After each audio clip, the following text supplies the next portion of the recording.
አስገባልኝና እዚህ እስቲ ሰው በእግዚአብሔር ጸጋ ብቻ በእምነት በኩል ብቻና በኢየሱስ ክርስቶስ አይድንም ይበለኝ እኮ። እንደዛ አይደለም አይተዋል። እሱን እኮ ነው የምልህ። እሱ ከላይ ልክ እንደዛ ሲታይ ተመሳሳይ ነው።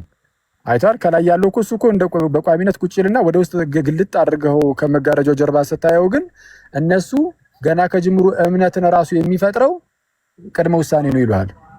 አስቀድሞ ስለተወሰነ ነው። እዛ ሰው ላይ ቅድመ ውሳኔ እምነትን ይፈጥራል እንጂ እምነት ቅድመ ውሳኔ ወይም ምርጫን አይፈጥርም ይላሉ። ሉተራን ቅድመ ውሳኔ ነው።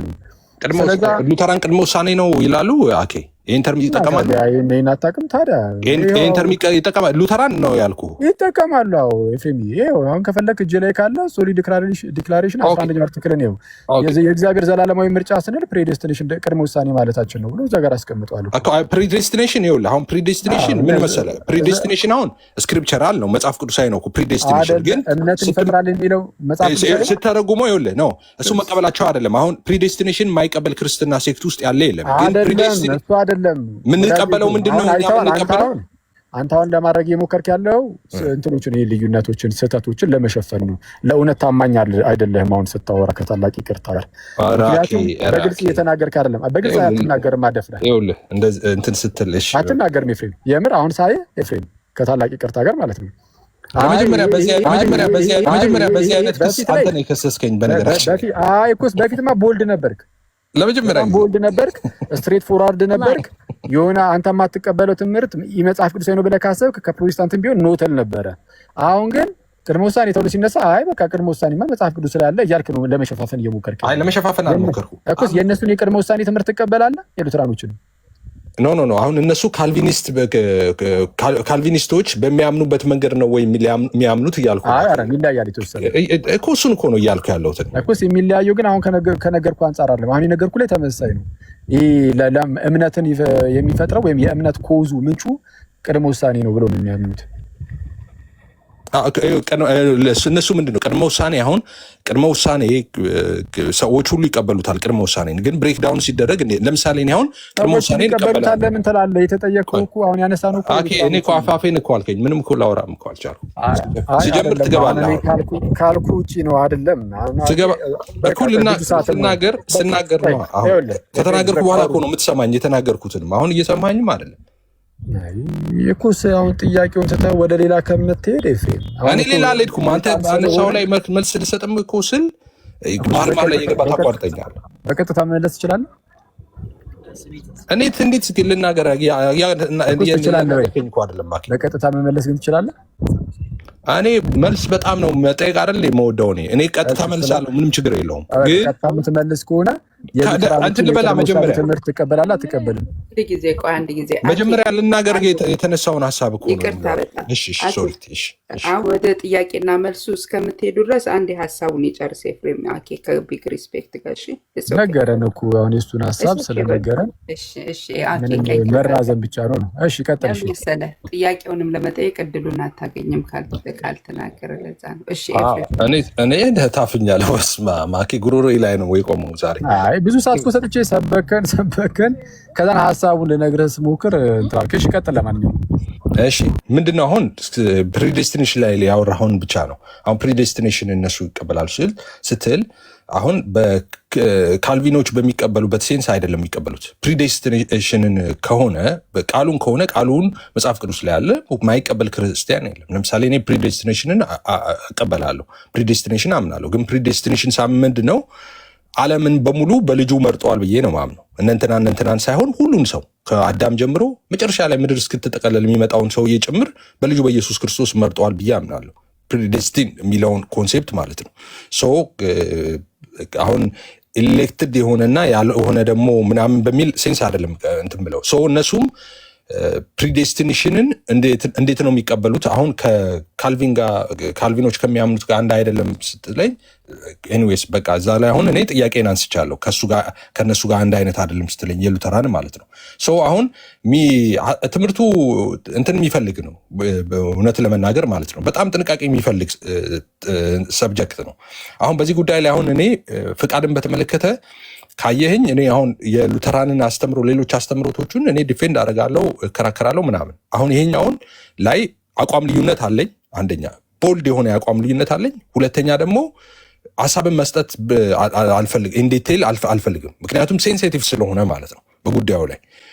ምክንያቱም ሀሳብ እየሰጡ ያሉ ሰዎች ወጥ የሆነ ነገር ስላልሰማው ሰው በዛ ጉዳይ ላይ እኔ ሀሳብ መስጠት አልችልም። የራሴን ግራውንድ ግን አይ ቲንክ ከአንተ ጋርም ተነጋግረናል። ከዚህ በፊትም እኔ ብዙ ጊዜ በዚህ ጉዳይ ላይ ከተነሳ ጀምሮ ሀሳቡ ጸጋ ብቻ የሚለውን ሀሳባችንን ገልጠናል።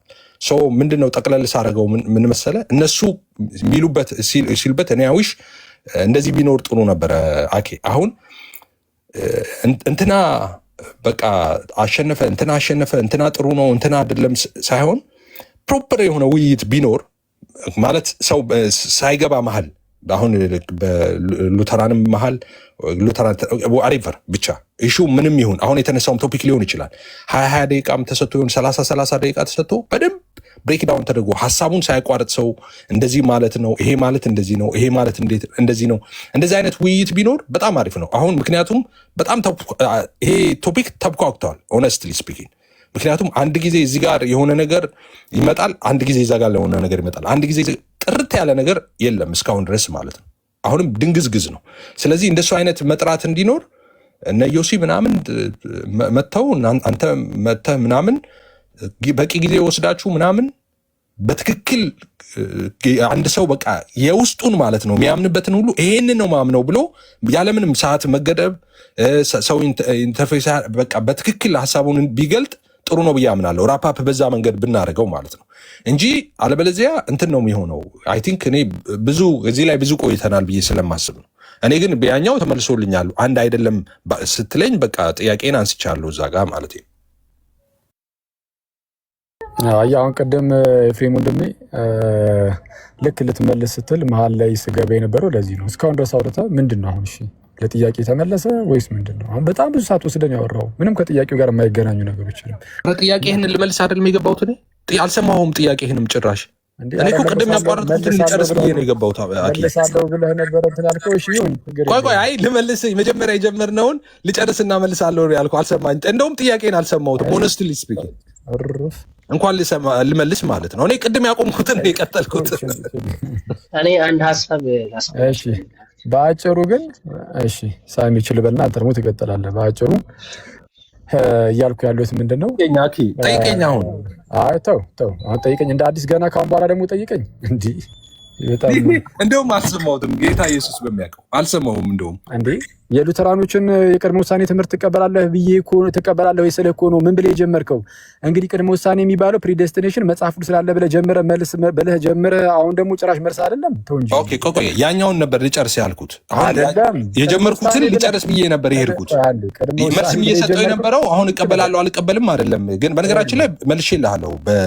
እንደሱ ከሆነም ጥያቄ አሁን ያወራው ጊዜ መልሼዋለሁ።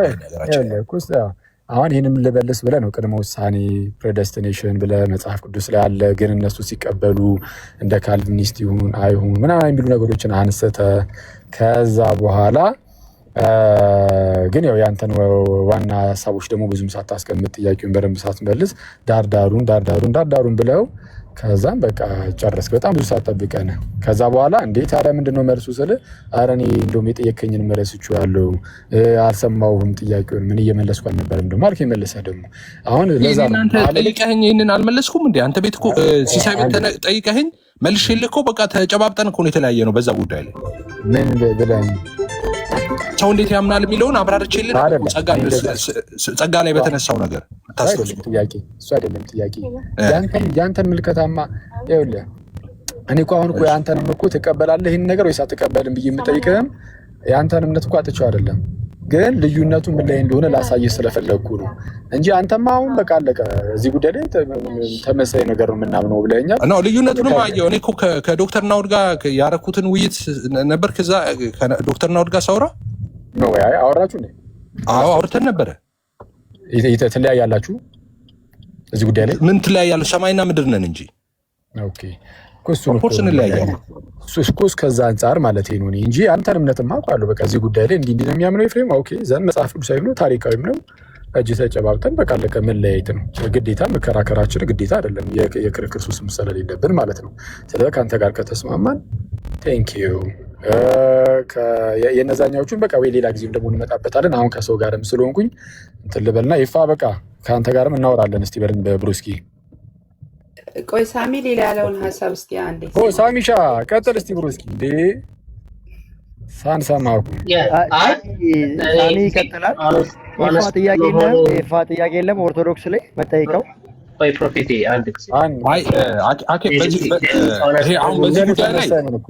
በዚህ ጉዳይ ላይ እኔ አኬን የምጠይቀው ነገር የለኝም። አሁን በዚህ በተነሳው ቶፒክ ላይ ምንም የምጠይቀው ነገር የለም። ሰምቼዋለሁ። አኬ ሲያብራራም ዛሬም በደንብ ሰምቼዋለሁ። ዛሬ ጠዋት ሲሳይ ቤት ማለት ነው። ምናልባት 3 ሰዓት ምናምን ያህል ሰምቼዋለሁ። ሰው ጥያቄም የለኝም። እሺ ብሩስኪ ሳሚሻ ቀጥል ብሩስኪ እና እንትን ነው። እሺ እኔ አጭር ነገር ነው የምናገረው። ማለት እዚህ ብዙ ሰው ስላለ እኔ ኤፒ ያለውን ነገር አከብራለሁ፣ ግን ሁላችን በዚህ ትምህርት ላይ ግን አንድ እንዳልሆንም የታወቀ ነገር ሆኗል። ማለት እኔ ግልጽ የሆነ ትምህርት ስፔሻሊ ደግሞ በዚህ በፍቃድ በነጻ ፍቃድ ላይ በጣም የተለያየ ነገሮች እንዳሉ ለዛ ነው እኔ አኪ ሲያስተምር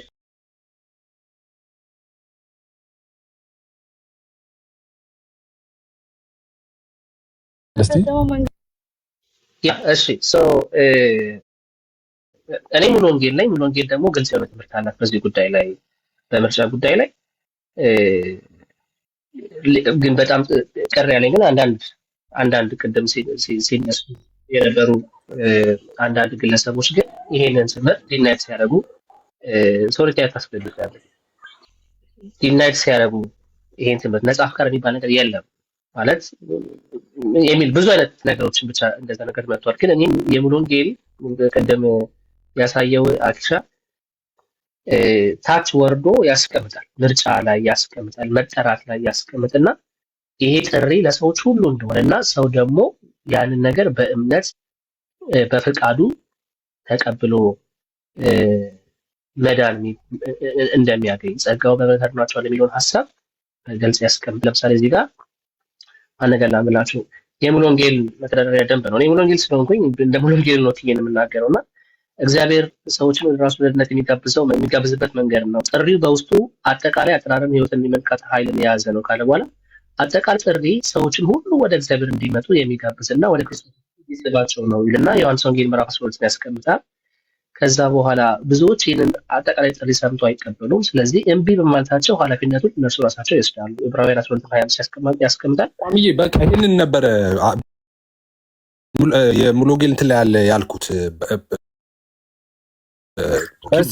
እስቲ ምን ይላል? ይቀርታል አንዴ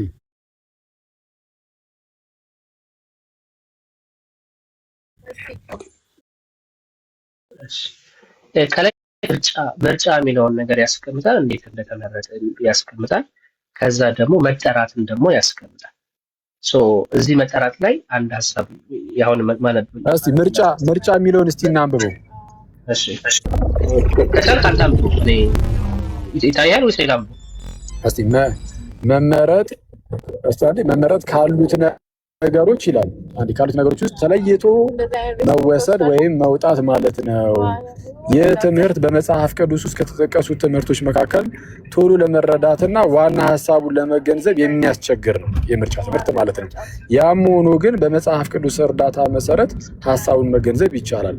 በመሰረቱ እግዚአብሔር በቃሉ የተገለጠልንን ነገር እንድንረዳ እንጂ እግዚአብሔር የሚያውቀውን ሁሉ ነገር እንድናውቅ አልታደልንም። እኛም የእግዚአብሔርን እውቀት ሁሉ በዚች ውስን በሆነች አእምሯችን ማወቅ አንችልም። እግዚአብሔር አስቀድሞ ያወቃቸውን መረጣቸው ማለት ሌሎች እንዳይድኑ ከለከላቸው ወይም እስቲ ትንሽ አገዳቸው አገዳቸው ነው የሚለው። ኦኬ አገዳቸው ማለት አይደለም። እግዚአብሔር ላለማዳን አሁን ያው ይሄ ልክ እንደ ሉትራኖቹ ማለት ነው። ቆይ መጀመሪያ በደንብ ሊው እግዚአብሔር ላለማዳን አውቀኝ ላለማዳን በማንም ላይ ፈርዶ አያውቅም። ነገር ግን ለመዳን የተሰጣቸውን እድል ሳይጠቀሙ ጸጋውን ቸል በማለታቸው ሊጠፉ ያሉትን አስቀድሞ አወቃቸው ማለት ነው። ለምሳሌ አንድ ዶክተር ትንባው የሚያጤስ ሰው በሳምባ በሽታ እንደሚያዝ ቢያውቅ ዶክተሩ አጫሹን በበሽታው አሳያዘው ማለት አይቻልም። ኦኬ ቀድሞ ማወቁ ተጠያቂ አያደርጉም ነው እግዚአብሔር። እንደዚሁም እግዚአብሔር ድህነትን ለሁሉ ሰው አዘጋጅቶ ክርስቶስን ባለመቀበል የሚጠፉትን አስቀድሞ ቢያውቅ ለምን አወቀ ለማለት አንችልም። እንደዚሁም እግዚአብሔር የማይድኑትን አውቆ ከሚድኑት ለይቶ ቢተዋቸው ፈረደባቸው መባል።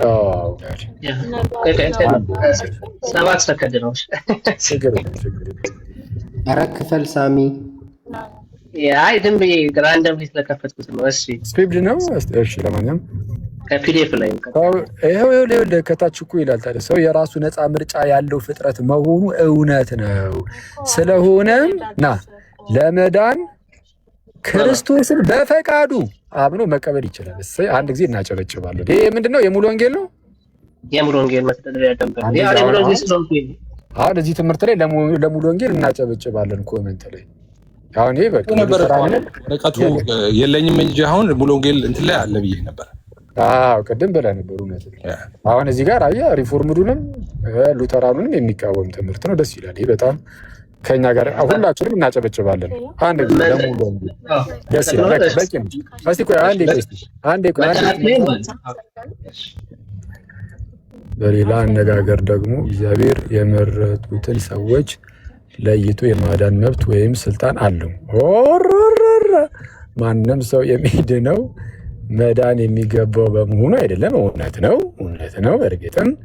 እሺ የእግዚአብሔር ጸጋ ግን በክርስቶስ ኢየሱስ በኩል ወደ እርሱ የሚመጡትን ሁሉ ሊያድናቸው ይችላል።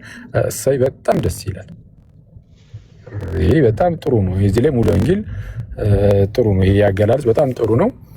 ከሉተራኑም ከሪፎርሙዱም ለመጽሐፍ ቅዱስ የቀረበ ትክክለኛ እንትን ነው የቀረበ ሰው ትክክለኛ ነው። ለእንደኔ እንግዲህ ከኔ አንጻር ግን ጥያቄ ያለኝ ላኬ ወይ ሱርቲ እንዴት ነው እሱ የፕሮቴስታንቱን አማኝ ዲፕ እየገባ እየሰረሰርክ የማወቅ ፕላን ያለ ምንድን ነው እሱ? ሉትራን ሙሉ ወንጌል ምናምን የሚሉትን ወይስ ምንድን ነው መጀመሪያ የተነሳበት ዓላማ? እኔ እንኳን ያው እንትን ነው ያው እውነቱን ለመናገር ሜንሊ እዚህ ጉዳዮች ላይ ምናምን አብሮ የተነሱ ትምህርቶች ስላሉ ልክ ፕሮቴስታንቲዝሙ ሲነሳ ዋናዎቹ እነዚህ ሉተራኖቹ ሪፎርምዶቹ ምናምን ስለነበሩ በእነሱ ዘንድ ደግሞ ተቃውሞ የወጡባቸው ዋና ዋና ርዕሶች አሉ። በተለይ ጸጋ ብቻ የሚለው ትምህርት ምናምን እና ከዛ አንጻር የፕሮቴስታንቲዝምን ስናጠና በዋናነት የእነሱን እናያለን። የፔንቴኮስታሎቹ የነ ሙሉ ወንጌል ምናምን ግን እንደው ይሄ ከዚህ ቀደም ስናነሳቸው የነበሩ እነ ጥምቀት፣ ቅዱስ ቁርባን ምናምን እዚህ ሳክራመንቱ ላይ ልዩነት አለን። ከነሱ ጋር እዛ ጉዳይ ላይ አሁን እዚህ ላይ ግን ያው ማጥናቱ ጥሩ ነው በሚለው ነው ማጠናው ካየሁኝ ማለት ነው። እና ይሄ የሙሉ ወንጌልን ግን ጥሩ ነው። ይሄንን እንኳን አየሁኝ በእውነት በጣም ደስ ይላል። በእርግጥ ከዚህ በፊትም ተናግሬያለሁ። ከጴንጤዎች ጋር እዚህ ጉዳይ ላይ ተመሳሳይ ነን ብዬ ነበረ ከዚህ ቀደምም። ያው ይሄን ነገር የማመን ግዴታ በጴንጤዎች ሁሉ ዘንድ አለ የሚለውን በእርግጥ አሁንም አላየውም። ግን አትሊስት ግን የሙሉ ወንጌል ላይ በዶክመንት ደረጃ እንዲመሩ ጥሩ ነው። በቃ እና አፕሪሺየት እናደርጋለን፣ እናደንቃለን እና ያ ደስ ይላል በጣም በእውነት። አኪ አንድ ጥያቄ አለኝ እኔ ልጠይቅ።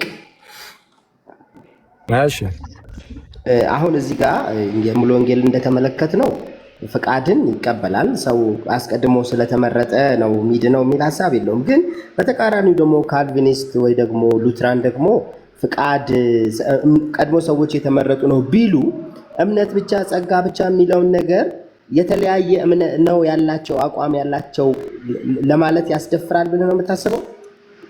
አዎ ያስደፍራል ማለት ያው ቃላት ላይ ተመሳሰሉና ወይም የሚመሳሰሉና ለምሳሌ እምነት ብቻ ሲባል ሁለታችሁም ተመሳሳይ ቃል እምነት ብቻ ትላላችሁ። ግን እነሱ እምነቱም ራሱ የእግዚአብሔር ስጦታ ነው ሙሉ በሙሉ ይላሉ። እናንተ ደግሞ ምናልባት አንተ ፔንቴ ኮንክ ወይ በተለይ ደግሞ ሙሉ ወንጌልም ኮንክ አይ እኔ ነፃ ፈቃድ ያለኝ ሰው ነኝ ፈቅጄ ነው ማምኖ ትላለህ አይተዋል። ስለዚህ ውስጥ ላይ በአስተምህሮ ደረጃ አስተምህሮ ውስጡ ያዘለው ትምህርት ማለት ነው እሱ ላይ ተለያዩና ምን ላይ ትመሳሰላላችሁ? እምነት ብቻ የሚለው ላይ ትመሳሰላላችሁ። ትምህርቱ ግን ያዘለው ትምህርት ላይ ግን ይለያያል። ለምሳሌ ጸጋ ብቻ የሚለው ላይም እንደዛ ነው። በነገራችን ላይ ጸጋ ብቻ የሚለው ነፃ ፈቃድንም የሚቃወም ነው። እናንተ ግን ነፃ ፈቃድን የሚቃወም አይደለም ነው የምትሉት። ስለዚህ ነፃ ፈቃድን የሚቃወም አይደለም ነው የምትሉት። ስለዚህ ነፃ ፈቃድን የሚቃወም አይደለም ነው የምትሉት። ስለዚህ ትምህርቱ ላይ ተለያያላችሁ። ቃሉ ምስስሉ የቃል ነው ብዬ ነው ማምነው ማስበው። ለምሳሌ እናንተ ጸጋ ብቻ ስትሉ አይ እኛ በመልካም ስራችን አልዳንም ለማለት ነው። እንደው የከኛ በጎ ነገር ስለተገኘ አይደለም እግዚአብሔር ያዳነን ይልቁንም በምህረቱ ባለጠጋ ስለሆነ እንዲሁ በጸጋው አዳነን በክርስቶስ ስራ እና እሱንም ደግሞ ግን እንድንድን ግን እኛ መፍቀድ አለብን። አዎ እርግጥ ነው ብላችሁ ይሄን ፈቃድን አካታችሁ ማለት ነው። መፍቀድ ግን አለብን። ፈቅደን በማመን ብትሉ አሁን ይሄንን እንደዚህ ብላችሁ ካብራራችሁ ማለት ነው። ጸጋ ብቻ ስላላችሁ ብቻ እንደዚህ አልቃወምም። ይሄንን የእናንተን ትምህርት ማለት ነው። ግን ጸጋ ብቻ ሲሉ በተመሳሳይ ጸጋ ብቻ ሲሉ ሉተራኖችን ግን ሄጄ ይቃወማቸዋሉ። እናንተን ጸጋ ብቻ ብላችሁ ብዙም አልተቃወምኳችሁም። ሉተራኖችን ሲሆን ግን ይቃወማሉ። ለምን? የሁለታችሁ የጸጋ ብቻ እይታ ምልከታ ይለያያል። እነሱ ጋር ጸጋ ብቻ የሚለው ነፃ ፈቃድንም የሚቃወም ስለሆነ አኬ ግን ከእናንተ ጋር የሚያመሳስለው የሚመስለኝ እኔ ልንገር። እኔ አሁን ከአንተ ልስማ፣ እኔ ዝም ብዬ ራሴ ከምገምት ማለት ነው። እኔ አሁን አንድ አይነት የሚሆንብኝ ነገር አለ፣ እንደውም ከካልቪኒስቶችም ጭምር ማለት ነው። ምክንያቱም እናንተን ለምሳሌ አንተ ትመልስልኛለህ ይሄንን በህፃን ልጅ ጥምቀት ታምናላችሁ፣ ጥምቀት ደግሞ ለድህነት ነው ብላችሁ ታምናላችሁ። ሰው ህፃናት ሲጠመቁ ይድናሉ ታምላላችሁ እና ብሬክዳውን ስታደርጉት ደግሞ በወላጆቹ እምነት ነው የምትሉት ማለት ነው፣ ህፃናትን ማለት ነው። እሺ፣ ስለዚህ በወላጆቹ እምነት ይጠመቃል አንድ ህፃን ልጅ በ40 ቀኑ ወይም በሴት በ80 ቀኗ ትድናለች። ዋረባውት የሙስሊም ልጅ በመሆኑ ምክንያት ኦኬ አይጠመቅም። በወላጆቹ እምነት የላቸውም፣ ስለዚህ አይጠመቅም፣ አይድንም ማለት ነው በወላጆቹ እምነት። ይህንን ደግሞ ያደረገው እግዚአብሔር ነው። እንትናን ከቀሲስ እንትና እንዲወለድ እና ከሼክ እንትና እንዲወለድ ያደረገው ደግሞ እግዚአብሔር ነው። ስለዚህ እነዚህ ሁለት ህፃናት ላይ እግዚአብሔር በእናንተ አስተምሮ ራሱ አልቀደረባቸውም። ከእንትናና ከእንትና እንዲወለዱ ካደረገ ባላለመጠመቃቸው ኃላፊነት የሚወስደው እግዚአብሔር አይደለም? ለምን እነዚህ ባልሰሩት ነገር በማያውቁት ነገር ይድናሉ ከነንትና በመወለዳቸው፣ እነዛ ደግሞ በማያውቁት ባልሰሩት ነገር ከነንትና በመወለዳቸው ይጠፋሉ። እንዲወለዱ ደግሞ ያደረገው እግዚአብሔር ነው። ተመሳሳይ አይደለም በትምህርታችሁ? ጥሩ ነው። እንግዲህ ቀለል አድርጌ ልመልሰውና ኮመንቱን ተስፋችን ኢየሱስ እያሉ እና ጥሩ ነው፣ ደስ ይላል፣ ቀጥሉበት። እሺ ወደ አንተ ስመለስ አላልኩም። ምንድነው አላለችው? የሚወራው ያምኛል እንዴ? እሺ ህፃናት ላይ እንግዲህ የሚጠመቁት የክርስቲያን ልጆች ከሆኑ ነው ትላላችሁ። የሙስሊም ልጆች ግን አይጠመቁም። ታዲያ ለምሳሌ አንድ ህፃን ልጅ ማለት ነው ከሙስሊም ቤተሰብ ቢወለድ እሱስ መጠመቅ ስለማይጠመቅ ላይድን ይሆናል። ለምሳሌ ቢሞት ማለት ነው አይደለ? ነው አድጎ ነው የማደግ ጉዳይ ከሆነ የዛ ሰዓት ፈቅዶ ምናምን ነገር ራሱ እንትን ይላል። እሱ ምንም እንትን አይለውም። የሚሞት ምናምን አይነት ከሆነ አናውቅም እኛ። የሙስሊም ልጅ ሲሞት አይድንም ምናምን ብለን አናምንም እኛ፣ አናውቅም። እግዚአብሔር ነው የሚያውቀው። የእግዚአብሔርን እንደዚህ አይነት ነገሮችን እኛ አናውቅም። አይሞትም ማንም አይድንም ብለን አናምንም። ይጠፋል ምናምን እንደዚህ ብለን እንደዚህ አናውቅም እኛ። የክርስቲያኑስ ልጅ እርግጠኛ ይድናል ብላችሁ ታምናላችሁ? የክርስቲያኑ ልጅ አዎ ክርስቲያኑ ሚድን ከሆነ ለዛኛው እርግጠኛ ካልሆናችሁ which is by default በቃ ተመልሰዋል ማለት ነው። ያኛው ኳሊፋይ አይደለም፣ ይሄኛው ኳሊፋይ ነው እያላችሁ ነው። ስለዚህ እሱን በዛ አድርገን አይደለም፣ ያኛው ኳሊፋይ አይደለም አላልኩም። የክርስቲያኑ ልጅ እርግጠኛውን የምናገረው ለምንድን ነው? ሰው ከውሃና ከመንፈስ ካልተወለደ በቀር ስለሚል እነዚህ የህፃን ልጅ ዳግም ተወልዷል። ስለዚህ ወደ እግዚአብሔር መንግስት ይገባል። ምንም ግልጽ ነው፣ ጥርጣሬም የለውም እኮ። የሙስሊሙ ልጅ ደግሞ ዳግም ያልተወለደው የሙስሊሙ ልክ ሙስሊም ልጅ ሆኖ ስለተወለደ ነው። የሱ ጥፋት አይደለም፣ እግዚአብሔር ነው ከዛ ቤት እንዲወለድ። የሱ ጥፋት አይደለም ምንም እኮ ታዲያ እሱ ይጠፋል መቻል። ስለዚህ ያው ፕሪዴስቲኔሽን አይደለም እንዴ? ይሄ ካደ አይደለም ይጠፋል ብል ኖሮ ነበረ። የህፃን ልጅ ይጠፋል ይሞታል ብል ፕሪዴስቲኔሽን እንዳይደለም ዝም እላለሁ። ዝም ብዬ ወደ ሲኦል ይገባ ነው እኮ አይደለም። ሲኦል ይገባል አላልኩም። የኦርቶዶክሶቹ ልጅ እርግጠኛውን ክልኝ፣ ያኛውን ግን አናውቅም አልክ። ያው ሲኦል ይገባል ብል ሌላ ችግር ነው ብለህ ነው አይደል? አይደለም ሌላ ችግር ነው ብዬ አይደለም። እኔ አሁን ፐርሰናል ኦፒኒየንን ብጠይቀኝ እኔ እነዚህን ህፃናትን እግዚአብሔር ይቀጣቸዋል ብዬ አላምንም። እግዚአብሔር እንደሚያድነው ነው የማምነው እኔ የትኛውንም ሕፃን ልጅ ማለት ነው። አእምሮ ህሙማንን ቤተሰብ ውስጥ የሚወለዱ ህፃናት ተገርዘው እንደሚያድጉና በሌሎች ቤተሰቦች የሚወለዱ ህፃናት ግን ይሁዲ ሆኖ ሊያድጉ እንደማይችሉ ሁሉ አሁንም ደግሞ ክርስቲያን ሆኖ የሚያድጉት ህፃናት የክርስቲያን ቤተሰብ ልጆች ናቸው። ይሄ ወደ አንተማ ዙሪያ ብጠይቅህ ስለ ልጅህ ብጠይቅህ ምናልባት እንግዲህ በእግዚአብሔር ቤተሰብ ውስጥማ አለ እየኖረ ነው ብለህ ትመልሳለህ ብዬ ተስፋ አደርጋለሁ። እንጃ እንግዲህ አንተ መልስ በእርግጥ አላውቅም፣ ግን በእግዚአብሔር ህዝብ ውስጥማ ልጆች አሉልኝ የምትል ከሆነ ልጆች ካሉ ወይም ሌላ እንግዲህ የምታቆም ሰው ካለ ማለት ነው። እኛ እምነታችን ምንድን ነው? የክርስቲያን ልጆች በእግዚአብሔር ህዝብ ውስጥ ይሳሉ። ስለዚህ የእግዚአብሔር ህዝብ አሁን በአዲስ ኪዳን የእግዚአብሔር ህዝብ የአዋቂዎች ብቻ ስብስብ አይደለም፣ የህፃናቱም የልጆችም ጭምር ነው። እነዛ ልጆች ግን የክርስቲያን ልጆች መሆን አለባቸው፣ የአማኝ ልጆች መሆን አለባቸው። የሙስሊም ልጆችማ በየት በኩል እንዴት አድርገው ይመጣሉ? ግን ቢሞቱ ግን እነዚህ የሙስሊም ህፃን ልጆች እግዚአብሔር ደግሞ እነዚህ የሙስሊም ህፃናት ልጆችንም ደግሞ ይቀጣል የሚል እምነት የለኝም እኔ። ግን በቃ እግዚአብሔር እሱ በፈቀደው መልኩ ያድናቸው። ስለዚህ በምን መልኩ እንደሚያድናቸው ምናምን አናውቅም ነው ሀሳቤ። ስለዚህ ከዛ አንጻር ነው እንጂ ይሄ ቀድር እምነት አይደለም እኮ። እኔ አሁን ምን መሰለህ አንተ አሁን ምንድነው እያልከኝ ያለው?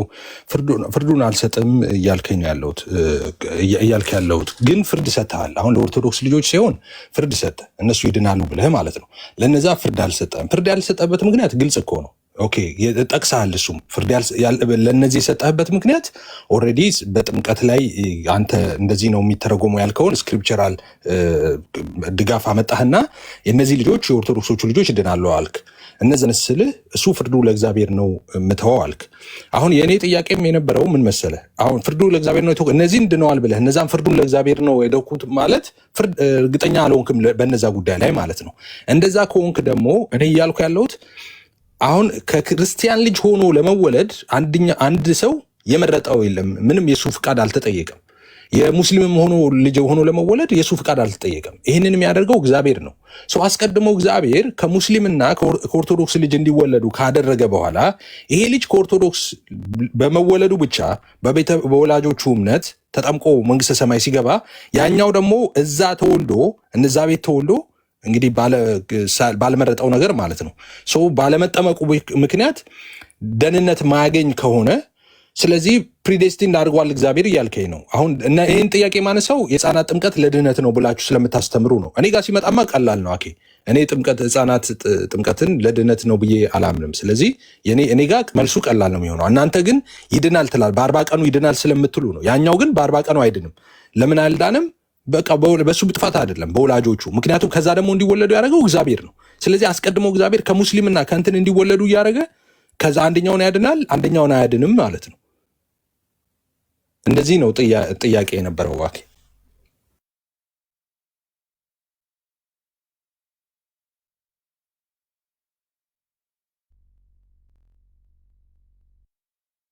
አኬ እያወራ ከሆነ ሚዩት ነህ።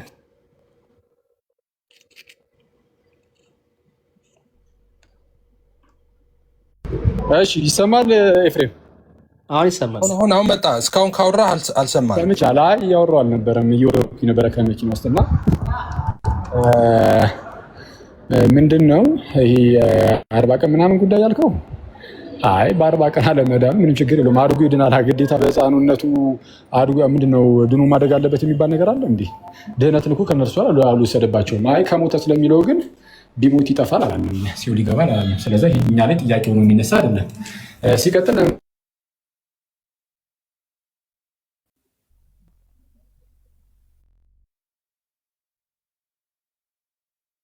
አኬ ተቋርጧል። እኔ ጋር ያ ኔትወርክ መሰለኝ ወይ የሆነ ቦታ እየገባ ነው። አይ ቲንክ ተቋርጧል። አኬ እኔ ግን ጥያቄ የሆነብኝ አንድ ጊዜ ያው እስኪመጣ ብዬ ነው። ቆይ ችግር የለውም ይምጣና እንዳይቆራረጥ ሀሳብ። አሁን የአኬን ኦፒኒየን ሰምት ኔትወርክ አስወርዶስ ነው ሲመጣ አውራለሁ። ኤፊ ለአንተም ነው አክቹዋሊ። አሁን እንዴት ሆኖ ነው? ቆይ አንድ እንትን አለኝ አባዬ። ለዛ ነው አሁን አኬ ምን አለኝ እንትን ነው ችግር የለውም። ሊዲንግ ኩዌስችን ነው። አሁን በእነ አኬ ቤተክርስቲያን የቤተክርስቲያናቸው አንድ መጽሐፍ አለ። ያልተጠመቁ ልጆች ማለት የአሕዛብ ልጆች ማለት ነው ባለመጠመቃቸው ገሃነም እንደሚገቡ የሚናገር መጽሐፍ አለ። የኦርቶዶክስ መጽሐፍ ማለት ነው። እሺ ይሰማል። ኦኬ ይህንንም አብረ መልስልኝ። የእናንተ ቤተክርስቲያን መጽሐፍ የአህዛብ ልጆች ያልተጠመቁ ህፃናት ገሃነም እንደሚገቡ የክርስቲያን ልጆች ይሞቱ መንግስተ ሰማይ እንደሚገቡ የሚናገር የቤተክርስቲያናችሁ መጽሐፍ አለ እና እሱንም አያይዘህ ትነግረኛለህ። ከአንተ ኦፒኒየን ጋር ይጋጫል ብዬ ነው። የትኛው መጽሐፍ? የእምነት መግለጫ ነው? የቤተክርስቲያናችሁ መጽሐፍ ዶና እፍቱ የእምነት መግለጫ አንተ እኮስ የምን የቤተክርስቲያናችሁ ማለት ምን አይነት መጽሐፍ ላምጣው? እዚህ ጋር ስክሪን ላድርገው ስልኬ ላይ እኮስ ምንድን ነው? ምን የሚባል መጽሐፍ? የቤተክርስቲያናችሁ መጽሐፍ እኮስ ምን የሚባል መጽሐፍ ኤፍሬም? እኮ ላውጣውና ላሳይ። ስክሪንሹት መጽሐፉ ምንድነው? ስሙን አታውቀውም ኤፍሬም? ይቅርታ I forget the title ግን ስክሪን ላድርግ ታይትሉ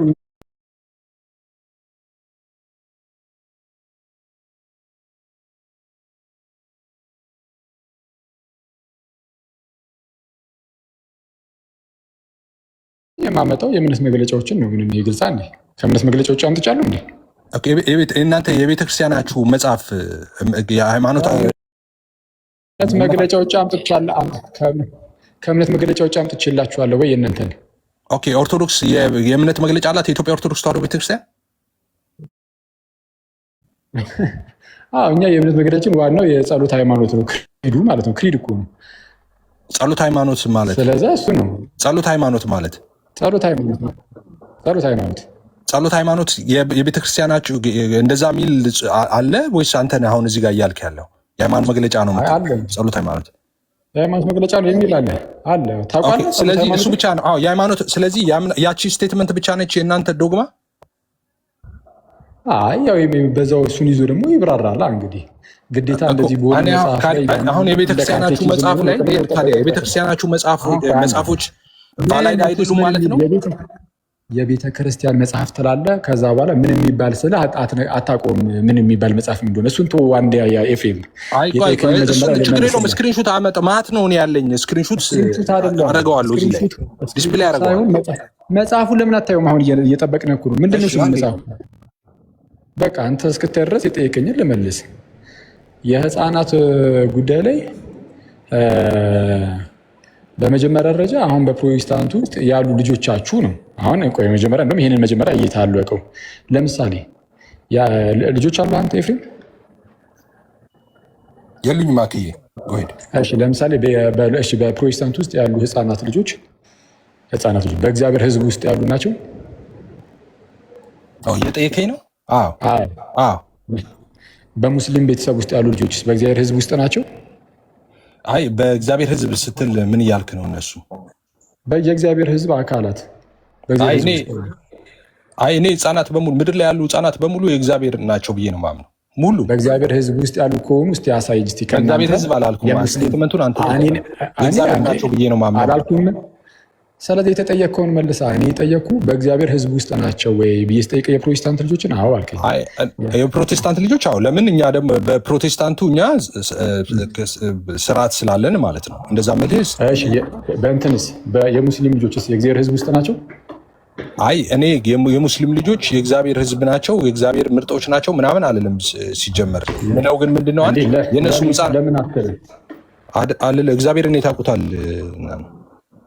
እነማን? የአንተ ልጆች የት ያውቁታል? ህፃናት ከሆኑ አገኛ በህፃናትን ምን ስርዓት አለን መሰለኛ? በቤተክርስቲያናችን ስርዓት ለቤተክርስቲያን እግዚአብሔር እንሰጣለን ልጆችን ማለት ልክ ሐና ሳሙኤልን እንደሰጠች ማለት ነው።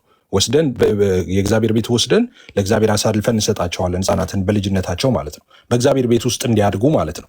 እግዚአብሔር ጥበቃ ከነሱ ጋር እንዲሆን።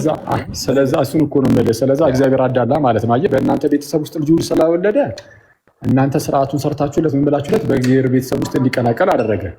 በሙስሊም ልጅ ውስጥ ግን እንትን በማድረግ እንደዛ ብሎ እንደመጠየቅ አይደለም። የኛ አይመችም። ቆይ የኛ አይመችም። ለምን አይመችም? ቆይ የኛ ለምን አይመችም መሰለህ? ቆይ ለኛ ለምን አይመችም መሰለህ? እኛ የሙስሊሙ ልጅ ሆነ የኛም ልጅ በ40 ቀኑ ተጠምቆ ይድናል አንልም እኛ። አረ ማን እሱን ጠየቁ? እሱን አይደለም የጠየቁ። ስለዚህ አንተ ግን ይድናል ትልና ያንተ ጋር ችግር የሚመጣው ይድናል ስላልክ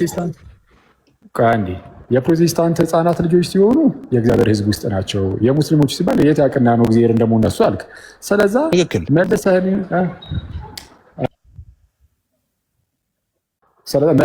ደግሞ ህፃናት ሲጠመቁ ምንድነው ስለሚድኑ ግን የሙስሊም ልጆች ግን መጠመቅ ስለማይችሉ አዳልቷል ያስብላል አልክ። እግዚአብሔርን ያዳላል የሚያስብል ከሆነ አንተ አውራና እኔ ጨርሳለሁ። እንደፈለክ አውራ። ቆይ ሳልገባ አንተ አሁን ሌላ ነገር ነው የምታወራው። እኔ ስጨርስ እኔ አወራለሁ። ጎይዳ ባኬን ፎርዝ እናድርገው። በቃ እሺ፣ እዚሁ እናውራ። እኔ አሁን ያን አለ ሰዓት ቁጭ አለም ዝም ብዬ እንደዚሁ። እሺ፣ ባኬን ፎርዝ እናድርግ ነው ያልከው? አዎ። እሺ፣ መጀመሪያ ትጠይቃለህ ወይስ ልጠይቅ? ጠይቀኝ፣ ችግር የለውም። እሺ፣ ልጠይቅህ። ስለዚህ ልጠይቅህ ቶሎ እቺ አሁን ያነሳታትን ብቻ ነው የምጠይቅህ። ራሱ ሀሳብ ላይ ነው የምጠይቅህ። እሺ፣ አንድን ህፃን የሙስሊም ልጅ እና ክርስቲያን ልጅ ሆኖ እንዲወለዱ የሚያደርገው ማን ነው? እሺ፣ ቤተሰቦቹ አንደኛዎቹ ናቸው። እንግዲህ ቤተሰቦቹ ነገ ጉዳዩን መፈጸም አለባቸው። አልሰማኝም። ጥያቄን በትክክል ስማኝ። ማነው እኮ አልኩ እንዴ? የሙስሊም ቤተሰብ ከሆነ ጉዳዩን የሚፈጽመው እነሱም አንድ አካል ናቸው። እርግጠኛ ነኝ አልሰማኝም። ጥያቄውን ስማኝ። ሰምቻለሁ። ቀይረኸው ልጠይቅ ካልሆነ በስተቀር ምንድን ነው ያልኩህ? የሙስሊም ቤተሰብ ውስጥ እና የክርስቲያን ቤተሰብ ውስጥ እንዲወለዱ የሚያደርገው ማነው አልክ? እንዲወለዱ ትላለህ።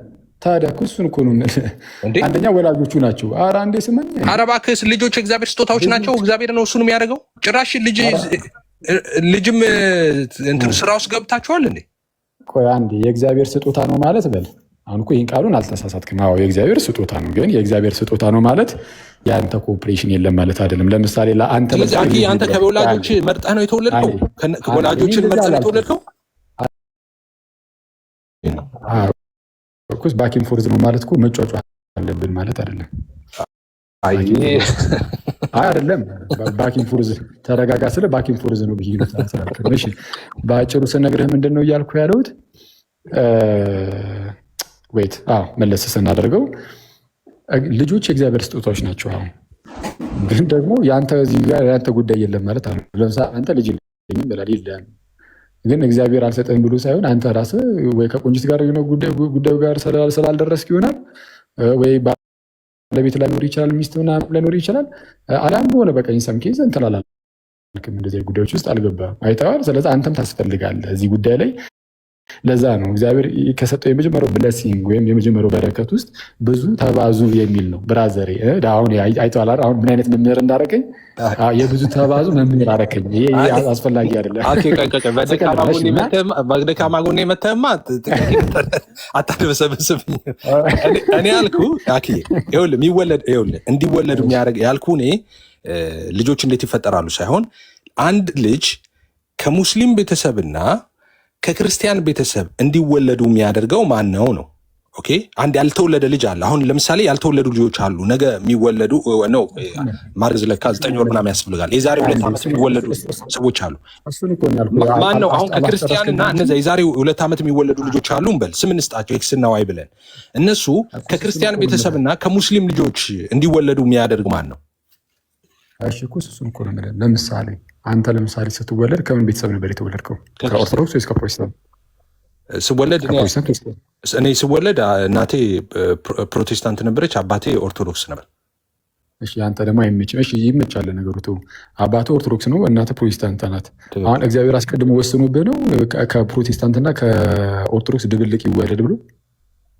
አይ እግዚአብሔር አስቀድሞ ወስኗል ሳይሆን እግዚአብሔር እኔ ከዛ ቤተሰብ እንደምወለድ እግዚአብሔር ኦፍኮርስ ወስኗል። ከዛ ቤተሰብ እንደምወለድ እንዳትጠራ። ወስኖ ሳይሆን ወስኗል አልክ። አሁን እኮ ችግር ነው። አሁን ምንድን ነው ወስኖ ሳይሆን ወስኗል ማለት ነው ማለት ነው? ኖ ከዛ ቤተሰብ ኖ አሁን ከኛ አንጻር አደረከው አንተ። አሁን ከኦርቶዶክስ እና ከፕሮቴስታንት ስላልክ ነው እሱን ተቃወምኩና፣ ግን ከዛ ቤተሰብ እንድወለድ ከዛ ቤተሰብ እንድወለድ ኦፍኮርስ እግዚአብሔር ወስኖ ነው። አባትህ ኦርቶዶክስ ናቸው፣ እናትህ ደግሞ ፕሮቴስታንት ናቸው። አንተ አሁን እግዚአብሔር ከኦርቶዶክስና ከፕሮቴስታንት ቤተሰብ እንድትወለድ የተወለድክበት ምክንያት እግዚአብሔር ስለወሰነብህ ነው? ስለወሰነብህ ሳይሆን ወስኗል። እግዚአብሔር ከዛ ቤተሰብ እንድወለድ ወስኗል። እግዚአብሔር እሱ ስለወሰነ ብቻ ነው እንጂ የቤተሰቦች ጉዳይ የለውም። እዚህ ጋር ነው እያልክ ያለው። ነው ቤተሰቦችማ ልጅ በቃ ሰውማ ባልና ሚስት እኮ አብረው ይተኛሉ፣ ልጅ ይወልዳሉ። እነሱ እኮ ይወልዳሉ። እኔ ያልኩ ያለሁት ስለመወለዳቸው ነው። እንደዛ እኮ አይደለም ያልኩ እኔ ስለመወለድ ወይስ በነሰሰቲ ነው? በነጻ ፈቃዳቸው ነው ወይስ በነሰሰቲ ነው? የሆነ ነሰሰቲ አለ የአንተ ቤተሰቦች ጉዳዩን ለመፈጸማቸው ማለት ነው። አይ እኔማ ታስቤ የተወለድኩ ሰው ነኝ። ትቀልዳለህ እንዴ? እኔ እኮ 7ኛ ልጅ ነኝ። የቤተሰቤ በጣም ታስቤ ምናምን የተወለድኩ ሰው ነኝ። ሰባተኛ ልጅ ሆነ ታቅጄ ትላለህ እንዴ? አንደኛ ልጅ እኮ አይ ኧረ ብዙ ጊዜ አንደኛ ነው የማይታቀደው። አንደኛ ነው የማይታቀደው። እንዳትሳሳት። መሀል ላይ ካለ ተርፋል። እሺ እሺ። አይ ግን እንትን ነው አሁን እያልኩ ያሉት ምን መሰለህ ኤፍሬም ወንድሜ፣ አሁን እንትን በማያከራክር ነገር እንዳንከራከር ማለት ጊዜ እንዳንጨርስ ኤነርጂ እንዳናባክን እያልኩ ያሉት ምንድነው፣ ቤተሰቦች ነጻ ፈቃድ አላቸው። ስለዛ ነጻ ፈቃዳቸውን ተጠቅመው እዚህ ጉዳይ ላይ ሄደውበታል። ጉዳዩ ላይ የሄዱበት አንተ ተገኝተሃል። አሁን አንተ የቤተሰቦችን ነጻ ፈቃድም ውጤት ነህ። አዎ ለእነሱ ደግሞ እግዚአብሔር ልጅን ካልሰጠ እነሱ ነገርዩ ላይ ሲሄዱበት ብቻ የሚሆን ነገር አይደለም። እግዚአብሔር ደግሞ እነዚህ ሰዎች በልጅ መባረክ ነበረበት። ስለዛ እግዚአብሔር ልጆችን ይሰጣል፣ ልጅን ይሰጣል፣ በልጅ ይባርካል ቤተሰቦችን። ከዛ አንጻር ማለት ነው። ስለዚ አሁን እኔ ቅድም የቤተሰቦችም ጉዳይ አለበት ስል ከዛ አንጻር ነው እንግዲህ ቤተሰቦችን ስላልተግባባን ነው እንጂ እንደዛ ነው ያልኩ ቅድም። እና ምንድን ያልኩ ነው እግዚአብሔር አስቀድሞ እገሌ ከሙስሊም ቤተሰብ ይወለድ እገሌ ከክርስቲያን ቤተሰብ ይወለድ ብሎ ራሱ ወስኖ ከዛ በኋላ ወላጆቻቸው ላይ የሆነ ነሰሰት የሚጫን አይነት ነገር ሳይሆን በብዙ ተባዙ ጉዳይ ውስጥ ልጆች ይወለዳሉ። በቃ ይወለዳሉ። ታዲያ እንዴት ነው የመዳን ጉዳያቸው እንዴት ነው የሚሆነው ከተባለ ኦርቶዶክሶች ብቻ አይደለም አክቹዋሊ ሉተራኖችም በህፃንነታቸው ልጆችን ያስጠምቃሉ። ሲያስጠምቁ ደግሞ ዝም ብለው ኢንቬን አይደለም፣ ይልቁንም ደግሞ የእግዚአብሔርን ጸጋ ይካፈላሉ በማለት ነው። ዳግም ይወለዳሉ በማለት ነው። ስለዛ እንደዛ ይደረጋል። እነዛ ልጆች ሲያድጉ አሁን በተለይ በኛ በኦርቶዶክሱ ሲያድጉ በእምነት እያደጉ እየጠነከሩ በጸጋው እያደጉ እየጠነከሩ ይሄዳሉ። የሙስሊም ልጅ ግን ሲወለድ አዎ አናስጠምቀውም። ስለ ሲያድግ ራሱ ወስኖ መጥቶ ይጠምቃል። ምክንያቱም የአማኝ ልጅ አይደለም። አየህ በመጽሐፍ ቅዱሳችን ላይ እንደምናየው ከሆነ በብሉይ ኪዳንም በእግዚአብሔር በሕዝብ ውስጥ ያለ የአማኝ የአይሁዳዊ ልጅ ነው የሚገረዘው እንጂ ኖርማል የአህዛብ ልጅ አይገረዝም። ቆላፋው ነው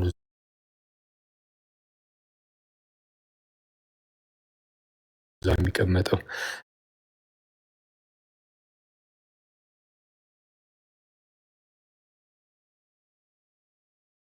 እና በሱ ቤተሰብ ውስጥ በአማኞች ቤተሰብ ውስጥ ከሆነ በክርስትና አስተምረዋለሁ ብለን ቃል ገብተን እናስጠምቋለን። ይህ ነገር የሚሆንበት ምክንያት ምንድነው? ህፃናቱ በሚጠመቁበት ጊዜ የሚያስጠምቀው አካል ቃል ይገባል በጌታ ፊት ሆኖ። ምን አይነት ቃል ነው የሚገባው? ምንድነው? ኢየሱስ እርሱ ክርስቶስ የእግዚአብሔር ልጅ እንደሆነ አሳምነዋለሁ፣ ወይም ጸሎት ሃይማኖት ያልኩን ቅድም እሱን ሁሉ ይህንን አስተምራለሁ አሳምነዋለሁ ይላል። ምን የሚል ነው? ጸሎት ሃይማኖት ማለት ሁሉን በፈጠረ አንድ አምላክ በሚሆን በእግዚአብሔር አብ እናምናለን። ሰማይና ምድርን የፈጠረ የሚታየውና የማይታየው ዓለም ሳይፈጠር ከእርሱ ጋር በነበረ አንድ የአብ ልጅ በሚሆን በአንድ ጌታ በኢየሱስ ክርስቶስ እናምናለን። ከብርሃን የተገኘ ብርሃን ነው፣ ከእውነተኛ አምላክ የተገኘ እውነተኛ አምላክ ነው። የተወለደ እንጂ ያልተፈጠረ ነው። በባህሪው ከአብ ጋር የሚስተካከል ሁሉ በእርሱ የሆነ በሰማይም ካለው በምድርም ካለው ያለ እርሱ ምንም ምን የሆነ የለም። ስለኛ ስለ ሰዎች እኛን ለማዳን ከሰማይ ወረደ። በመንፈስ ቅዱስ ስራ ከቅድስት ድንግል ማርያም ፍጹም ሰው ሆነ። ደግሞም ስለኛ ተሰቀለ። በጴንጤናዊ በጲላጦስ ዘመን እርሱ መከራን ተቀበለ፣ ሞተ፣ ተቀበረ። በሶስተኛውም ቀን ከሙታን ተለይቶ ተነሳ። በክብር ምስጋና ወደ ሰማይ አረገ፣ በአባቱም ቀኝ ተቀመጠ። ዳግመኛ በሕያዋን እና በሙታን ላይ ለመፍረድ በምስጋና ይመጣል። በመንፈስ ቅዱስም እናምናለን። እርሱም ጌታ ሕይወትን የሚሰጥ ከአብ የሚሰርጥ የሚወጣ ከአብና ከወልድ ጋር በአንድነት እንሰግድለታለን፣ እናመሰግነዋለን። እርሱም በነቢያት አድሮ የተናገረ ነው። ከሁሉ በላይ በምትሆን ሐዋርያት በሰሯት በአንድ ቤተክርስቲያን ወይም ደግሞ አንዲት ቅድስት ዓለም አቀፋዊትና ሐዋርያት በምትሆን ቤተክርስቲያን እናምናለን። ኃጢአት በሚሰረይባት በአንዲት ጥምቀትም እናምናለን። የሙታንን መነሳት ተስፋ እናደርጋለን፣ የሚመጣውን ሕይወት ለዘላለም አሜን። አሁን ይህ ክሪዳችን ነው። ጸሎት ሃይማኖት ማለት ቅድም ጸሎት ሃይማኖት ያልኩ ይህ ነው። ታውቃለህ ብዬ ተስፋ አደርጋለሁ። ይህንን አሳምኗለሁ፣ ይህንን ነገር አምኖ እንዲኖር አደርጋለሁ ብሎ ቃል ይገባል። አስጠማቂው ማለት ነው፣ የሚያስጠምቀው አካል እና አንድ የሙስሊም ልጅ ከሆነ ግን ሙስሊሙ እንደዚህ ብሎ ቃል መግባት አይችልም። እኛ ጋር ግን የሙስሊም ልጅ መጥቶ ቢያድግ የስ አንድ ሰው ይህንን ኃላፊነት ወስዶ አዎ ይህንን ልጅ በጌታ ቤት ውስጥ አሳድጓለሁ፣ በእግዚአብሔር ቤት ውስጥ በእግዚአብሔር ቤተክርስቲያን ውስጥ በሕያው እግዚአብሔር ቤተክርስቲያን ውስጥ ይህንን እምነት ይዞ እንዲያደግ አድርጋለሁ ይላል። ከዛ በኋላ ይጸልያል። ወደ እግዚአብሔር ተሰብስበን እንጸልያለን። ከዛ በኋላ ተሰብስበን ክብ ሰርተን እንጸልያለን። ከዛ በኋላ ልጁን እናጠምቃለን፣ ይጠመቃል። ከዛ ይጠመቃል። እግዚአብሔር ደግሞ ጸጋውን አያዳላም ሲሰጥ፣ የስ ለህፃናት የሚከለክለው ጸጋ የለውም፣ ለህፃናትም ይሰጣል ብለን እናምናለን። ከዛ ላይ ያ ህፃን ልጅ በእግዚአብሔር ጸጋ በጥበብ በሞገስ ቀስ እያለ ደግሞ ያድጋል። ስለዚህ ያ ህፃን ልጅ ከዛን ቀን ጀምሮ በእግዚአብሔር ሕዝብ ውስጥ ያለ እኛ ነን። እውነተኛው እስራኤል አሁን በሐዲስ ኪዳን እኛ ክርስቲያኖች ነን። ስለዛ በዚህ በሐዲስ ኪዳን ውስጥ ባለው የእግዚአብሔር ሕዝብ ውስጥ ደግሞ ህፃናትም አሉ። ያኔ በብሉይ ኪዳን የነበረው የእግዚአብሔር ሕዝብ ውስጥ ያሉት ህፃናት የአማኞች ልጆች ናቸው። አሁንም በዚህ በሐዲስ ኪዳንም ያለን የእግዚአብሔር ሕዝብ ውስጥ ያሉ ህፃናት የአማኝ ልጆች ናቸው። አይታል። እንደዚህ ነው እንግዲህ ይህ ታሪካዊ ክርስትና ይህንን ያሳየን። እንግዲህ መጽሐፍ ቅዱስም ታሪካዊ ክርስትና። ስለዛ ከዚህ እውነታ ወደ ውጭ ልንወጣ አንችልም እና ይህንን ለማለት ነው። ኤፍሬም ወንድሜ ጌታ ክብርልኝ፣ አመሰግናለሁ። አይ ሪስፖንድ የምታደርግ ከሆነ ቆይ እዚህ ጋር እና ለምናገረው 1 ደቂቃ ማለት ነው። ሰው ምንድነው የእኔ ጥያቄ የነበረው ኦኬ እንግዲህ አንድ ሰው ሳይወለድ በፊት ከሙስሊምና ከክርስቲያን ቤተሰብ እንዲወለዱ የሚያደርገው ማን ነው የሚለው ነው። ኦኬ እግዚአብሔር እሱን ያደርጋል። ወላጆቹም ደግሞ የራነሱ ፍቃድ አለው። ወላጆች አብረው ይተኛሉ፣ ልጅ ይወለዳል ነው።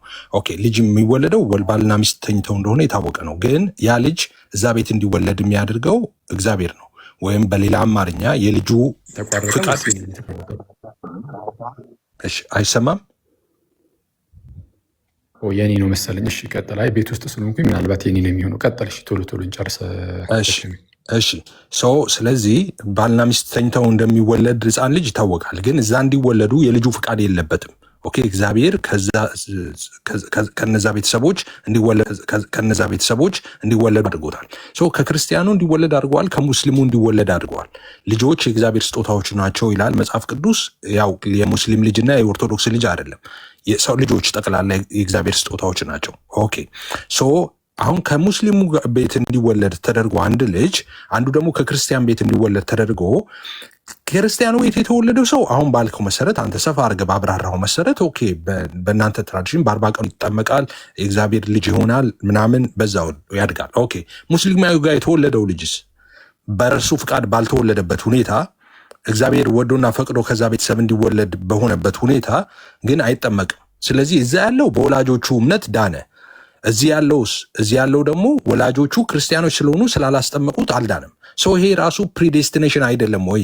አስቀድሞ እግዚአብሔር አልቀደረም ወይ? በእነዚህ ሁለት ሰዎች እኔ ጋር ሲመጣ ልዩነቱ ምንድን ነው? አሁን ቆይ አንድ ጊዜ እኔ ጋር ሲመጣ ምንድን ነው?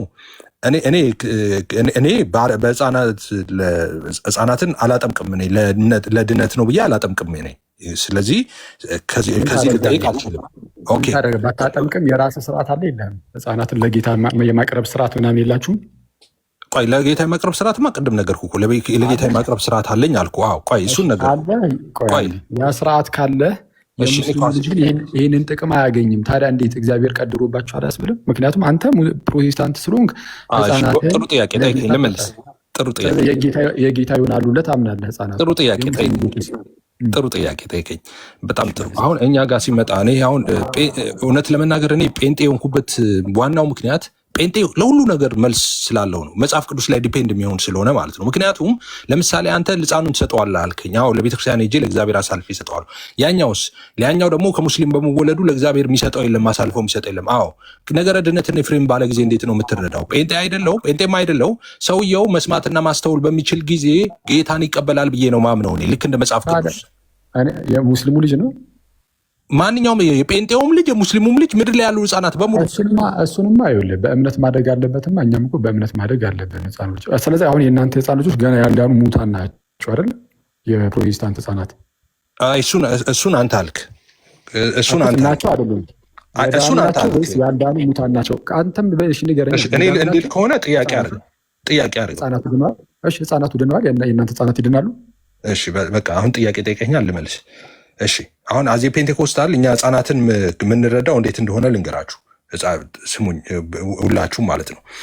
ሁሉም ህጻን ምድር ላይ ያሉ ህጻናት በሙሉ ኦኬ፣ ሁሉም መጽሐፍ ቅዱስ ስፔሲፊክ አድርገው ህጻናት በዚህ መንገድ ይድናሉ ባይልም፣ ነገር ግን መጽሐፍን በምላት መረዳት በሚለው የተለያዩ ክፍሎች ላይ መጽሐፍ ስለ ደህንነት የሚያነሳውንና ስለ ህጻናት የሚያነሳውን ምናልባት ብሬክ እናንሳ ከተባለም ጥቅሶቹ ማንሳት እንችላለን። በሚል በዛ ሴንስ ህጻናት ይፈረድባቸዋል ብለን አናምንም። የማንም ህጻን ልጅ ይሁን ማለት ነው የማንም። ስለዚህ አሁን ደግሞ ቅድም ስታብራራ ዝም የኔ ስመጣ ወደ እኔ መጣው መሀል ላይ የምገባው ለዚህ ነው አልኩ። አሁን ይህን አልጠየኩም። ያልተጠየቁ አነሳሳሪ ነገር እኔ የሁሉ ነገር ስትናገር እኮ ያልተጠየቀውን እኮ እኔ አልገባሁም። አነሳሳሪ ነገር አልተናገርኩም። አሁን እየጠየኩ ያለው እኔ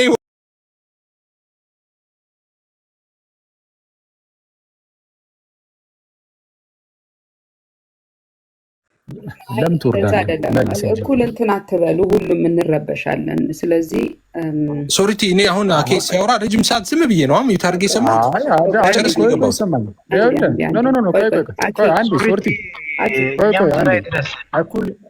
እኩል የማውራት ያለማውራት ጉዳይ አይደለም። ለሚነሳ ጥያቄ ቀጥተኛ የሆነ መልስ ከሌለ አስቸጋሪ ነው፣ አንግባባም። ዝም ብንልም ኤነርጂ መጨረስ ነው። ስለዚህ ብዙ ነገሮች እንዲነሱ ሳትመልስ ስትቀር አልገባሁም።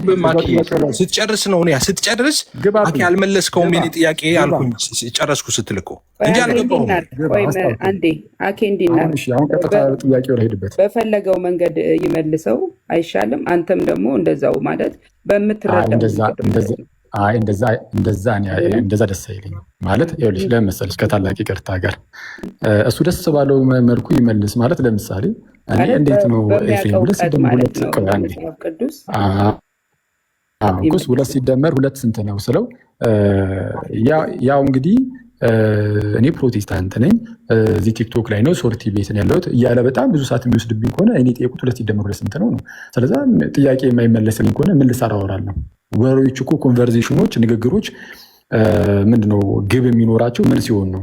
መግባባት ሲኖር ነው። በመካከል በሁለት ተወያዮች መካከል መግባባት ኖሮ አንዱ ያንን ጥያቄ እየሰማ እየተረዳ ኦኬ ከዚህ አንጻር ነው አክሊል ኤፍሬም ከዚህ አንጻር ነው የኛው ደግሞ እየተባለ ጥያቄዎችን በመረዳት ውስጥ ቀጥታ ጥያቄዎችን አድሬስ እየተደረገ ሲታለፍ እንደዛ ጥሩ ኮንቨርሴሽን ይሆናል። ካልሆነ ግን እሱ የሚፈለገውን ይናገር፣ ትሰማዋለህ፣ አንተ የሚፈለገውን ትናገራለህ የሚባል ነገር የለም። እሺ አሁን ደግሞ ሚት አድርግና አሁን ልክ እኔ እንደሰማሁ እኔም ደግሞ አስተያየቴን ስማ። አሁን ደግሞ ችግር የለውም ሶሪ። አሁን ደግሞ እኔ ልንገርህ፣ አንተን ደግሞ ጥያቄ ጠይቄው ላይ ሄድበት ይኸውላችሁ እኔ ዝም ብለህ ስታወራ አሁን ቆይ ኤፍሬም ይቅርታ በጣም አንተ መልሱን ስትመልስ ማለት ነው አጠር አድርገህ ማን ነው ሚት ያደረገኝ? እኔ ነኝ። አንተም አጠር አድርገህ የተጠየቀውን ማን ያወረደው እና እንጂ ማን ያወረደው ምናልባት ራሱ ሊሆን ይችላል። ካልሆነ ተመልሶ አይ ራሱማ አይ ቲንክ ረግሹ ደብሮት ሊሆን ይችላል። ምኑ ሚዩት ስላደረግሽው ደብሮት ሊሆን ይችላል የሚለው ምናልባት ለዛም ሊሆን ይችላል። አይ ድምፁም ሆነና እንድንሰማማ በማለት ነው ያደረገችው። ና ኧረ ምን ችግር አለው እንዴ? ይሄ ችግር የለውም። እኛ ችግር አለ እንትን አንቺ ያው እንደ ሀሳብ አቅጣጫ ለማስቀመጥ ነው እየሰማሽ ስላልነበረ እሱ ለማድረግ ነው የሚታገሹ። ግን እሱ ሜይ ቢ እንደ ኦፌንድ አድርጎት ሊሆን ይችላል። ይሰማዋል እንደዚህ። እሺ በቃ ይቅርታ። ለማንኛውም ኤፊ እንደዛ ለማድረግ አስባለሁ፣ መስመር ለማስያዝ ነው ምናልባት አይሉ ነው እኛ ጋር እንደዛ ነው። ያው ኬም ቢሆን እኮ ቢጮህ ኖሮ ያው እንደዛ ነበር ማድረግ። ይቅርታና መስመር እንዲይዝልን ማለት ነው አይደለ? እሺ ኤፍሬም ተመልሰና ይቅርታ በጣም መልካም። እስቲ በቃ እስከሚመጣ ጠቅላላ ያለ ነገር ያው ለተጠየቁትን መልስ ልስጥና ኤፍሬም እንግዲህ ና የምትችል ቢሆን እና ፈቃደ ቢሆን ና እንግዲህ ቀስ ብለን እንነጋገራለን። አክቹዋሊ እንቀጥላለን ብዬ ተስፋ አደርጋለሁ።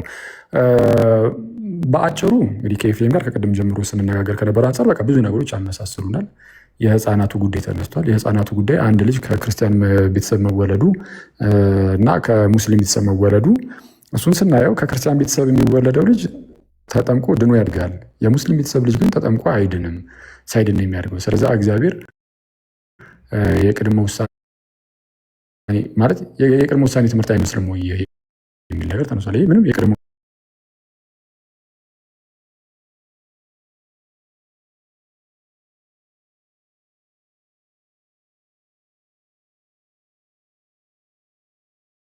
ለዓለም ሞት መድበዋል የሚል ነው። ህፃናት በህፃንነታቸው ተጠመቁ አልተጠመቁ ከዚህ ጋር የሚያገናኘዋል። ስለዚህ አስቀድሞ መታወቅ ያለበት ቅድመ ውሳኔ ራሱ ምንድን ነው የሚለው ነው። አደገኛው ትምህርት የቅድመ ውሳኔ ትምህርት ይህ ነው። የትኛው እግዚአብሔር አስቀድሞ አንዳንዶችን ለዘላለማዊ ሞት፣ አንዳንዶችን ለዘላለማዊ ህይወት ወስኗል። በቃ አለቀ። ከዛ ውጭ አይሆንም። ይህ በተለይ በካልቪኒስቶቹ ሳይድ ነው። በሉተራኖቹ ሳይድ ደግሞ እግዚአብሔር አስቀድሞ የሚድኑትን አስቀድሞ ወስኗል። በራሱ ምንም ከሰውየው ምንም ፈቃደኝነቱ ፍላጎቱ ሳይታይ ማለት ነው። ምንም ነገር ሳይታይ በቃ ወስኗል። የሚድኑት ላይ የሚጠፉትን ግን ዝም ነው ያለው። እሱ ላይ አንናገርም ነው የሚሉት። በቃ አልተናገሩም ነው። ምንም ባላሉት ነገር አንከስም። ይሄኛው ግን የሚከሰስ ነው። ሰውየውን ያለ ፍላጎቱ ያለ ፈቃዱ የተወሰኑ ሰዎችን መርጦ ለይቶ ከሌላው ወስኗል። ያው በእርግጥ ይሄ ነገር ታዲያ የተወሰኑ ሰዎችን በራሱ ዝም ብሎ መርጦ ለይቶ ከወሰነ ታዲያ የቀረውን ታዲያ ትቶቴል እንዲለሙት ልትሉ ትችላላችሁ። ትክክል ነው። ግን ለምንድን ነው አንዳንዶችን መርጦ ሌሎችን ደግሞ ያልመረጠው ብላችሁ ስጠይቁ በሉትራን ዘንድ ምላሹ ምን ነው? ይህ ምስጢር ነው፣ አናቅም፣ ይህንን ነገር አናብራራም እና ምን ይባላል? ክሮስ ኦፍ ቴዎሎጂያንስ ይባላል ይህ ነገር ማለት ነው። የክሮስ ኦፍ ቴዎሎጂያንስ። ስለዛ ይህ የማይብራራ ነው። በሎጂክ ምናምን በቃ ይብራራም። የሚድነው ሰው የዳነው በቃ ስለተወሰነ ነው። ለዚያ ሰው ስለተመረጠ ነው። ኦልሬዲ የሚጠፋው ሰው ደግሞ በቃ እምቢ ስላለ ነው ብቻ ብለን የምናስቀምጠው። አንዱ ለምን ተመረጠ አንዱ ለምን አልተመረጠ የሚለውን እኛ አናቅም ነው የሚሉት። ወደ ካልቪኒስቶቹ ደግሞ ስትሄዱ አንዱ የተመረጠው ምንድን ነው? ይቅርታ፣ አንዱ የተመረጠው አንዱ ደግሞ ያልተመረጠው በራሱ እግዚአብሔር በቃ ስለፈለገ ስለፈቀደ ነው። ስለፈቀደ እግዚአብሔር አንዳንዶቹን መርጧል፣ አንዳንዶቹን ደግሞ ለዘላለም ሕይወት ማለት የሚመርጠው አንዳንዶቹን ደግሞ ለዘላለም ሞት መድቧል የሚል የደብል ፕሬደስቲኔሽን ትምህርት አለ። ስለዚህ ይህ ቅድመ ውሳኔ ነው። አሁን ይህ ከህፃናት ጥምቀት ጋር ያገናኛሉ ካልን ኤፍሬም ከዚህ ጋር ነው አገናኝቶ የጠየቀውና ኤፍሬም የቅድመ ውሳኔ ትምህርቱን አልገባህም መሰለኝ እንጂ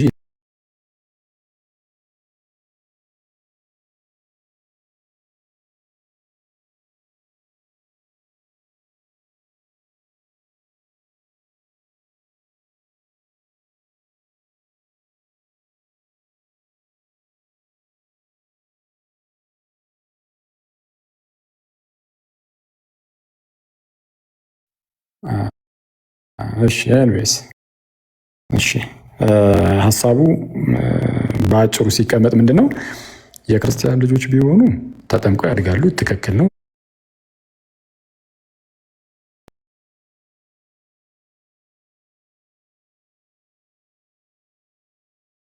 ግን ታዲያ እንዴት ነው የሚሆኑት ከተባለ ሲያድጉ አምኖ ፈቅዶ ይጠመቃሉ። ምንም ችግር የለውም። የሆነ የቀናት ልዩነት መኖሩ እኮ ይሄ ማለት እንዴ ወንድ ሲሆን ከክርስቲያን ቤተሰብ የሚወለደው ማለት ነው። ወንድ ሲሆን በ40 ቀኑ ነው የሚጠመቀው፣ ሴት ግን በ80 ቀኑ። አየህ፣ ለ80 ቀን ሙሉ ሴቷ እኮ እንደዚሁ ሳትድን ቆየች። ስለዛ የእግዚአብሔር ቅድመ ውሳኔ አያስብሎም እንደማለት ነው። ምክንያቱም የቀኑ ተለያየ እንጂ ይሄኛው ቀኑ አጭር ሆነ እንጂ በወንድና በሴት መካከል ያለው ቀን አጭር ሆነ እንጂ የሙስሊሙን ቤተሰብ ልጅ ማለት ነው ከፍ ብሎ ሲያድግ ራሱ ደግሞ ፈቅዶ ይድናል። አለቀ። ምንም የቀናት ልዩነት ነው። ይሄኛው አጭር ነው ቀኑ በወንድና በሴት መካከል ያለው በእኛ ዘንድም ማለት ነው። የእነዛኛዎቹ ደግሞ በአመታት ሆነ ከፍ ሲል።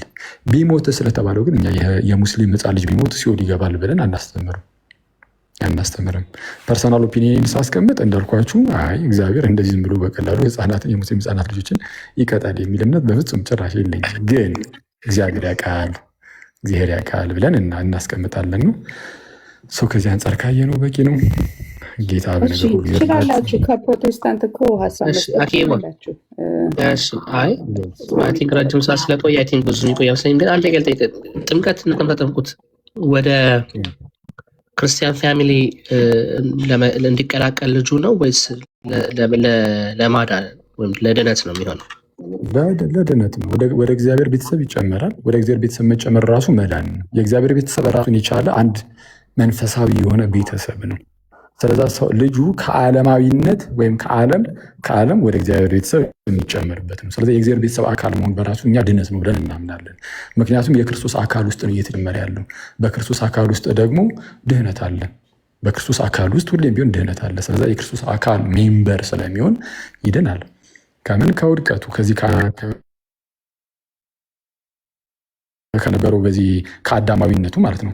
ከኃጢአት ምናምን እያልኩኝ አይደለም ማለት ኃጢአት ውስጡ ነበረ እያልኩኝ አይደለም። ግን ሕፃኑ ልጅ ሲወለድ አዳማዊ ነው፣ ክርስቶሳዊ አይደለም። ስለ አዳማዊ ስለሆነ ምክንያቱም ሙስሊሞችም እንደሚሉት መሐመዳዊ አይደለም። አንድ ሕፃን ልጅ ሲወለድ በቃ ሁሉ መሐመዳዊ ነው ወይም ሙስሊም ነው ይላሉ። አይደለም፣ በቃ አዳማዊ ነው። የትኛውም ሕፃን ሲወለድ አዳማዊ ነው። ስለዚህ ልክ ሲጠመቅ ክርስቶሳዊ ይሆናል። ክርስቶሳዊ ሆኖ ያድጋል። ስለዚህ ሲያድግ ግን ማመን አለበት ግዴታ። በእምነት ውስጥ ነው ማደግ ያለበት። አይ አላምንም ቢል ፍጹም የሆነ ድህነትን ሊያገኝ አይችልም። ከድህነት ይጓደላል፣ ይጠፋል። ስለዛ እምነት ግዴታ ነው ማለት ነው። ስለዛ ይህ ደግሞ የማን ድርሻም ይሆናል? የሚያስጠምቁት አካል ይሄ ጋድ ፓረንትስ የምንላቸው አሉ። ከጥንትም ጀምሮ ክርስቲያን ውስጥ አለ። ምን ያደርጋሉ? ቃል ይገባሉ። ቅድም ያልኩትን መሰረታዊ የሆነውን የክርስትና ትምህርትን እናስተምራለን፣ እናሳምናለን ብለው እንደዛ ነው። በእነሱ እምነት ነው ምንድነው ማለት እያልከኝ ነው ማለት? ምክንያቱም ባለፈው ሮሜ 10 ስታብራራ ነበርና እምነት ከመስማት መስማትም ከእግዚአብሔር ቃል ነው የሚለውን ሀሳብ በደንብ ሪአፊርም አድርገህ ስታነሳ ስሰማ ነበር እና አወዝ በጣም ደስ ብሎኝ ነበርና ያ ሕፃን ልጅ በሚያስጠምቁት በዚህ በጋድ ፋዘርስ በእነሱ እምነት ነው የሚድነው ማለት ነው። በእነሱ እምነት ነው ወይ የሚለው እሱ እንግዲህ ምን ማለት ነው የሚለው መታወቅ አለበት። የእነሱ እምነት ለዚህ ለልጁ ተቆጠረለት አይነት ነገር። ከዛ ውጭ ግን እምነት ከመስማት ነው፣ መስማትም በእግዚአብሔር ቃል ነው የሚለው ፊርም የሆነ የማይነቃነቅ እምነታችን ነው። ግን ይህ ነገር የሚሰራው ግን እምነት ከመስማት ነው ስለሚል መስማት ለሚችሉት ነው። ህፃናት ሲጀምር መች መስማት ይችላሉ እንደዚህ አይነት ጉዳዮችን። ስለዛ እምነት ከመስማት ነው፣ መስማትም በእግዚአብሔር ቃል ነው የሚለው ለማን ነው ከተባለ የስብከትን ቃል ለሚሰሙ ለአዋቂዎች ነው ይሄ የተነገረው። ስለዛ ቴዎሎጂ በራሱ የተሰራው ለአዋቂዎች ነው ማለት በአስተምህሮ ደረጃ ቁጭ ያለ የተነገረን ለእንደዛ ነው። ግን በመጽሐፍ ቅዱሳችን ላይ በአዲስ ኪዳን መጽሐፍት ላይ እንደምንመለከተው ምን አይነት ነገር እናያለን? አንድ ሰው ያምናል፣ ይሰማና ወንጌልን ያምናል። ለምሳሌ ሊዲያን መውሰድ ይቻላል። ለምሳሌ ደግሞ የወህኒ ቤቱን ጠባቂ መውሰድ ይቻላል። ሁለቱም ሐዋርያት ሥራ ምዕራፍ 16 ላይ ያሉ ናቸው። የእግዚአብሔርን ቃል ነገር ይሰሙና ያምናሉ። ሲያምኑ የሚጠመቁት ግን መላ ቤተሰቡ ነው። አሁን የሊዲያ ላይም አለ፣ የወህኒ ቤቱ ጠባቂ ላይ አለ። ስለዛ መላ ቤተሰብ ውስጥ ደግሞ መላ ቤተሰብ ከተባለ ቤተሰቡ ሁሉ ተጠመቁ ከተባለ ደግሞ እዛ ውስጥ ምናልባት ህፃናት ቢኖሩ ይጠመቃሉ ማለት ነው፣ ቤተሰቡ ሁሉ ስላለ። ስለዛ ህፃናቱ ተጠምቆ ነው የሚጀምሩት። ስለዛ ያንን ቃል ግን እምነት ከመስማት ነው፣ መስማትን በእግዚአብሔር ቃል ነው ስለሚለ እያደጉ መስማት ይጀምራሉ። ከመስማት ደግሞ በእምነትም ደግሞ እየጠነከሩ እያደጉ ይሄዳሉ ነው። እና እንደዛ ነው። ልክ የአይሁዳውያን ቤተሰብ ተገርዘው ከህፃንነታቸው ጀምሮ እንደሚያድጉት የክርስቲያን ልጆችን በሐዲስ ኪዳን ተጠምቀው ይጀምራሉ ነው። ስለዚህ የክርስቲያን ልጆች ክርስቲያን ናቸው ማለት ነው። በሌላ አማርኛ አሁን የኛ ልጆች የክርስቲያን ልጆች ማለት ነው። አህዛብ ናቸው ብለን አናምንም። የእግዚአብሔር ልጆች ናቸው ብለን በድፍረት እንናገራለን። የክርስቲያን ልጅ የኦርቶዶክስ ልጅ የሳረ ልጅ የእግዚአብሔር ልጅም ነው። ቤተሰቦች እንደዛ ብለው መናገር ይችላሉ። የስ እግዚአብሔር አባቱ ነው ለልጅ ብለው መናገር ይችላሉ። ኦልሬዲ የእግዚአብሔርን ጸጋ ተቀብሏል የህፃን ልጅ። እግዚአብሔር ጸጋውን ለህፃናትም ይሰጣል። በነገራችን ላይ መንፈሱን ለህፃናት ይሰጣል፣ ለህፃናትም ጭምር የጸጋ ስጦታውን በቃ እንደዚህ ያድላል ለህፃናትም ጭምር። ስለዛ ህፃናትን መንፈስ ቅዱስ እምቢ የማይል ከሆነ እኛ ከእግዚአብሔር ጸጋ ማራቅ አንችልም። ግን ደግሞ ምን አለ ይህ የዳግም ውልደት የመዳን ጉዳይ ከእምነት ጋር ፍጹም የተሳሰረ ስለሆነ ይህንን እምነት ግን ማስተማር የሚችል ሰው ደግሞ ግዴታ አብሯቸው ያስፈልጋቸዋል። ስለዛ እንደዛ የሚያስፈልጉት ለምንድነው? ለማስተማር ነው እንጂ የነሱ እምነት ተቆጠረላቸው እያለን አይደለም። ለህፃናቱ የማንም እምነት አይቆጠርለትም። ራሱ ነው ልጁ እያመነ የሚያድገው፣ ከራሱ ነው እምነት የሚጠበቀው እንጂ የወላጆቹ እምነት ተቆጠረለት አላለም። አንድም ቦታ ብለን አናውቅም። ግን ወላጆቹ ግን አማኝ መሆን አለባቸው፣ ወይም ጋድ ፓረንትስ አማኝ መሆን አለባቸው። ለምን እንዳልኩት ድህነትና እምነት እርስ በርስ በጣም የተቆራኙ ስለሆኑ ይህ ህፃን ልጅ ከእግዚአብሔር ከተወለደ በኋላ የአማኑኝ የሆኑ እንዳያድግ ማስተማር ስላለባቸው በዛ ውስጥ ነው።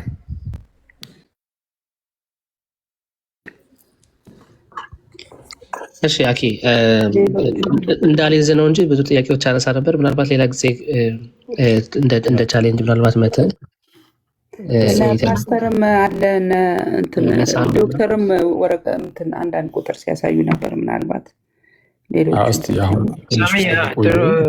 እናንተ አውሩበትና ትንሽ ቆዩ። ሌላ ቀን ደግሞ መጥቼ እናወራለን። ይቅርታ ዶክተር፣ እኔ እንኳን ጥያቄ አይደለም አኬ፣ ጥያቄ አይደለም ወይ አሌክስ፣ ጥያቄ አይደለም። እሺ ምንድን ነው? ይቅርታ ያው ሶሪቲ ቤት እንደዚህ አይነት የኦርቶዶክስ ወንድሞቻችን እንዲህ መልካም የሆኑ ትምህርቶች ሲያስተምሩ እናንተ ተመሳሳይ የሆኑ ነገሮች ቀደማውን ከኤፊ ጋር ሲያወሩ በብዙ ነገር የተስማማ ሀሳብ ከአኪ ጋር ሲያወሩ እየሰማን ስለነበረ አንዳንድ ትምህርቶች ላይ እንዲህ አይነትም ትምህርቶች እንዳሉ እየተረዳን አትሊስት የመነጋገሪያ አውድ እንዲህ እንዲፈጠር የሁላችንም መልካም ፈቃድ፣ ጥላቻ ወይ ደግሞ ይሄ ቅይሙን ሳይሆን እንዲህ አይነት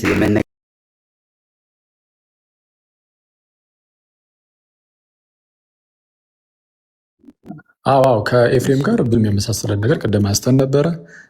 ልዩነት በሌለባቸው ጉዳዮች ላይ መከራከር አይጠበቅብንም። የሚያመሳስሉን ጉዳዮች ላይ እዚህ ጉዳይ ላይ እንመሳሰላለን ብለን እንደዚሁ ነው የምናልፈው። ስለዛ ያው ግዴታ ክርክር መኖር አይጠበቅበትም ማለት ነው። ያው ወደ መጨረሻ ላይም ሌላ ርዕስ እንደው ያን አስፈላጊ ያልሆነ ርዕስ ተነስቶ ዝም ብሎ እንደዚሁ አጨቃጨቀን ተከራክረን ዝም ብሎ እንደዚሁ ተለያየን እንጂ የሚያከራክሩ እንኳን ነገሮች አልነበሩም እና እንደዛ ነው። እግዚአብሔር በነገር ሁሉ ይርዳችሁ፣ ይጠብቃችሁ፣ ከእናንተ ጋር ይሁን፣ ያብራላችሁ። እናንተ ሰዎች ስማ አኪ አንድ ቻሌንጅ ኔክስት ታይም እዚህ ቤት ናና ምናልባት እኛ እንዳልዳነን ነው የምታስበው እና እስኪ ያልዳናችሁም ፕሮቴስታንቶች አልዳኑ አሜን እኔ የምለው ለምሳሌ ሳሚ አንተ በቃ ዮአርዳምንድ ምናምን በትምህርት ሲወል ነው የምትገባው ምናምን ብለን እኛ እንደዚህና እንደዛ ፈራጅ አይደለንም። እኔ የማውቀው ግን አንድ ነገር ግን አለ፣ እርግጠኛ ሆኜ የምናገረው ነገር ድህነት በጌታ ቤተክርስቲያን ውስጥ እንደሆነ አምናለሁ። የኦርቶዶክስ ቤተክርስቲያን የጌታ ቤተክርስቲያን እንደሆነች ደግሞ አምናለሁ። ስለዛ በዚህ ቤተክርስቲያን ውስጥ ድህነት እንዳለ፣ እግዚአብሔር ጸጋውን ለአማኞች ሁሉ እንደሚያድል፣ ለብልቶች ሁሉ ጸጋውን እያደለ ከፍ እንደሚያደርግ ክርስቶስ ራሳችን እንደሆነ ፍቅሩን በልባችን ውስጥ እንደሚያፈሰው፣ ስለዚህም እርሱን በመናፈቅ ውስጥ እንድንኖር እንደሚያደርገን ምናምን አምናለሁ። ሰው እኛ ግን በፈቃዳችን እርሱ እንደሚፈልገው የምንኖር ይህ ነገር በእኛ ዘንድ አለ። ድህነት ያለው በእኛ ቤተክርስቲያን ውስጥ ነው ብዬ አምናለሁ። በጌታ ቤተክርስቲያን ውስጥ ማለት ነው። በእኛ ቤተክርስቲያን ስል ታዲያ ከዚህ ቤተክርስቲያን ውጭ ያሉትስ አላውቅም ማለት እንዴት ነው? በቃ ሊጠፉ ነው? ድህነት ከቤተክርስቲያን ውጭ የለም። ድህነት በቤተክርስቲያን ውስጥ ነው ያለው። ግን እናንተን ግን አንዳንድ ጊዜ ለምሳሌ ምን ወንጌል ያልደረሰበት ቦታ ለምሳሌ ያሉ ሰዎች ሲሞቱ እግዚአብሔር ያጠፋቸዋል ልንል አንችልም። ፕሮቴስታንቱ ውስጥ ሆነውም በየዋህነት እውነተኛውን የእግዚአብሔርን ነገር ሳይሰሙ ቀርተው ምናምን ቢያልፉ ከዚች ምድር እግዚአብሔር በቃ እነሱን ያጠፋቸዋል ብዬ እንደዛ አላምንም። ሙስሊሞችም እንኳን ቢሆኑ እውነቱን ለመናገር እውነታውን የጌታን ነገር ሳይሰሙ ቀርተው በስነስርዓት ሳይረዱ ቀርተው ከዚህ ዓለም ቢያልፉ በቃ እንግዲህ ባልሰሙት ነገር ይከሰሳሉ ብዬ አላስብም። ግን እግዚአብሔር ያውቃል። እኔ እውነቱን ለመናገር ይህንን አላውቅም ነው የምንለው። እኛ ይህንን አናውቅም። እኛ የምናውቀው አንድ ነገር ነው፣ ድህነት በጌታ ቤተክርስቲያን ውስጥ አለ የሚለውን እናውቃለን። እሱን ደግሞ ቦልድሊ እንደዚህ እንናገራለን። እና ይህንን ነገር መተህ ግን አውራን ካልክ ግን መጥቼ አወራችኋለሁ። ያ እሱን ነው ስቴትመንት ላሳክልና ምናልባት አሁን ትስታችኋል ብለህ ወይ ደግሞ እኔ ለምሳሌ ስትሃል ወይም ፕሮቴስታንቱ ስትሃል የምትላቸውን ሀሳቦችን እስቲ ናና ቻሌንጅ አድርገን ማለት ይሄ ቤት በጣም በመደማመጥ እያዳመጥን ማንም ሰው ኢንተራፕት ሳያደርግ ሳይሰዳድብ ምናምን ኳይትሊ የምናወራቸው እነ መምህር በረከት ይመጣሉ ምናምን ነገርና ናና እስቲ እንደዚህ በጣም ቻሌንጅ አድርገን እኛም ደግሞ ቻሌንጅ እናደርጋለን። ይቻላል። ተባረክልን ወንድምነት። አሜን። አመሰግናለሁ በጣም በእውነት ሶርቲ ውስታራ ሉሉን እያለች ነው እና እኛ ጋር መታ ትሞክርን አንሰማም። ኮስታራ ሉን እያለች ነው እኛ ጋር እኔና ሞክሬ እኔ ለሁሉም እንትን ለመናገር ትንሽ እንትን ስል ነው እንግዲህ ቅርታ ብያለሁኝ። ሚዩት መደረግ በጣም እንትን እንደሆነ አልገባኝም ነበር። አንተም እንዲሁ ነበር የምታደርገው? ሚዩት ብትሆን እንዴት ነበር? ትሄድ ነበር? አይ ያው ላለመበጥበጥ እሞክራለሁ ሲጀመር፣ ግን እንጃ አላውቅም። ስታደርጊ ነው የምናየው። ደግሞ እዚሁ ጋር እሞክራለሁ አሁን ወይንም ሌላ ቀን። ለምን አሁን አድርጊኝ እንደውም እስኪ